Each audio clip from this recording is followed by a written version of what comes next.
Paulo, Kim, JM, sasagarin ang gigil ng mga viewers sa bagong pasabog.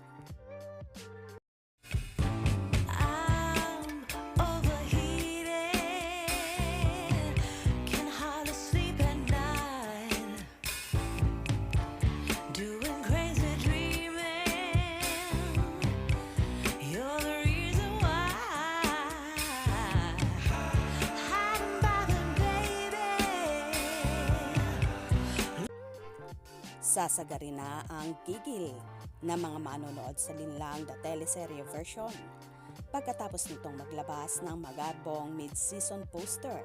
Tampok ang mga bida ng serye na sina Paulo Avellino, JM De Guzman, Kim Chiu at iba pa nilang co-stars. Nilikha ni Justin Besana ang bagong poster kung saan makikita ang mga bida ng serye na nakasuot ng suit at gown habang may basag na salamin sa pagitan nila. Inula ng papuri ng netizens ang naturang poster at ibinahagi nila ang kanilang sabik na mapanood ang kaabang-abang na mga revelasyon sa Kapamilya teleserye.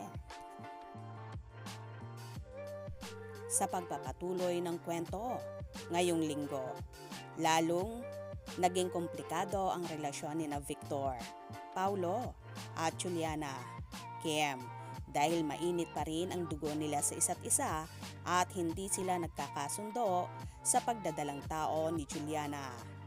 Madadagdagan pa ang problema ng mag-asawa dahil determinado si Alex, JM, ang kabit ni Juliana na makasama ito habang buhay. Kaya gagawin ni Alex ang lahat para pabagsakin si Victor at tuluyan na itong mawala sa buhay ni Juliana. Pumatok ang linlang sa mga manonood nang ipalabas ito sa streaming platform na Prime Video noong 2023 at naging number 1 show sa Pilipinas.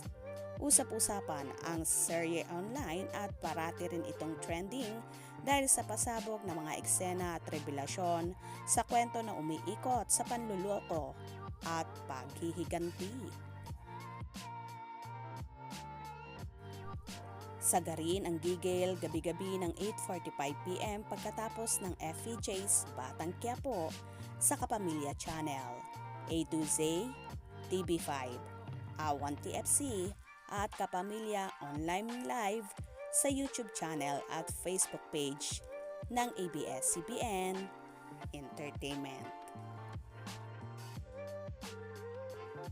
Well, kahit nga na ipalabas na ito sa Prime Video, pero mas marami pa rin ang tumututok at nanggigigil kay Juliana, Kim, sa ginagawang panloloko nito kay Victor, Paulo, na ikinaiinit ng dugo ng lahat.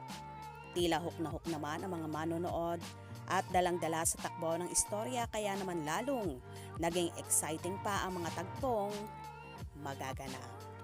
Kaya naman tumutok at huwag na huwag pahuhuli sa mga maiinit na kaganapan. Anong inyong magiging reaksyon sa bidyong ito? Comment below.